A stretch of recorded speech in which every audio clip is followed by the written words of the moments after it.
বিভূতিবাবুর পথের পাঁচালী পড়া শেষ করে মাকে বলেছিলাম, আমার নাম অপু দিলে মা, দিদির তো দুর্গা রাখতে পারতে, তাহলে বইয়ের পাতা থেকে টেনে টেনে দিদির ওই দুঃখের অংশগুলো বাদ দিয়ে দিতে পারতাম।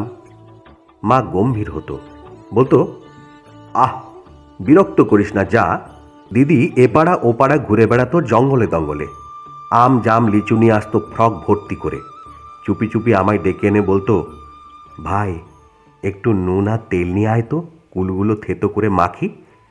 আমি মুখে চুকচুক শব্দ করি, দিদি তুই ভুল করছিস, ওইটা কুল নয়, কচি আম ছিল রে।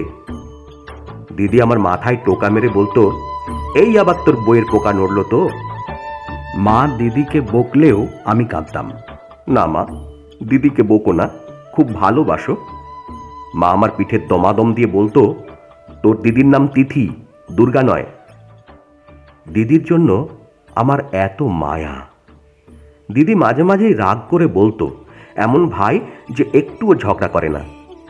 আমি দিদির কানের কাছে মুখ এনে বলতাম, কাল রেল লাইন দেখতে যাব, যাবি?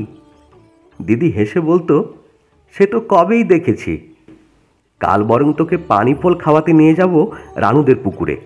বিভূতিবাবু আর আমি জড়াজড়ি করতে করতে একসময় বড় হয়ে গেলাম। খাতা ভর্তি করে কবিতা লিখলাম, গল্প লিখলাম, উপন্যাসও। দিদিও বড় হয়ে গেল, তার কোনো ম্যালেরিয়া হলো না, খুব সুন্দর একটা বিয়ে হলো। নতুন জামাইবাবু আমায় বললেন, ভাই অপু, তোমার দিদি তোমার দুর্গা দিদিই থাকবে, মন খারাপ করলে চলে এসো, যেদিন খুশি যখন খুশি। দিদির নয়, আমার হলো। একটু একটু করে খারাপ হতে হতে আমার দুটো কিডনি নষ্ট হয়ে গেল। ডাক্তার আশা ছেড়ে দেওয়ার আগে বাবাকে বললেন, ডোনার আনুন। সব কিছু মিলে গেল দিদির সঙ্গে। আমি কত কাঁদলাম। এমন করিস না রে দিদি, তুই যে আমার দুর্গা দিদি, তোর সব দুঃখের অধ্যায় আমি যে মুছে দেব রে।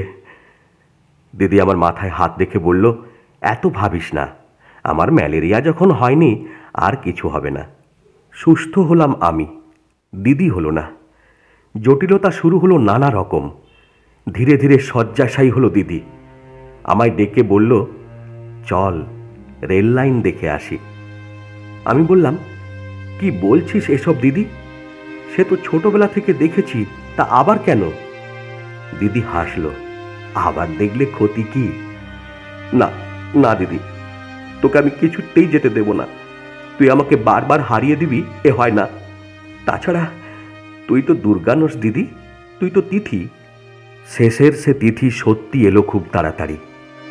দিদি ডুবে গেল অস্তাচলে। কত ডাকলাম, দিদি ওঠ, দিদি ওঠ।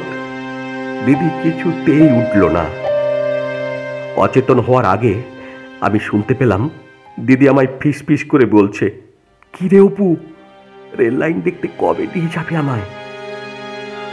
আমি আর কোনো জন্মে আমার কোনো মাকে বলিনি দিদির নাম দুর্গা রাখার কথা।